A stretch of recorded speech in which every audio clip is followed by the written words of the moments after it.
ذلك الكتاب لا ريب فيه هدى للمتقين صدق الله العظیم و صدق رسول النبی الکریم. حضارین محترم، جوانان و نوجوانان و محاسن سفیدان، السلام علیکم و رحمت الله و برکاته. من میخواهم که چند دقیقه وقت پر قیمت شما را گرفته و داخل صحبت شوم. صحبت بنده در ارتباط جایگاه قرآن کریم می باشد.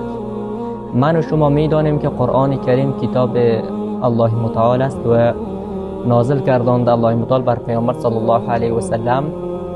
این کتاب کتابی است که راهنما می کند من و شما را به طرف الله متعال و می فهماند که کسی که در این کتاب چنگ بزند هرگز گمراه نمی شود و هرگز ذلیل نمی شود و هرگز زبون نمی شود. پس جایگاه قرآن را بدانیم که قرآن کریم یک از کتاب‌هایی است که الله متعال بر پیامبر صلی الله علیه و سلم نازل گردانیده است و کسی که قرآن کریم را می‌خواند و بر دیگران می‌آموزد، الله متعال جایگاه اون بنده را هم ارزش قرار داده و اون بنده به نزد الله متعال ارزشمند است.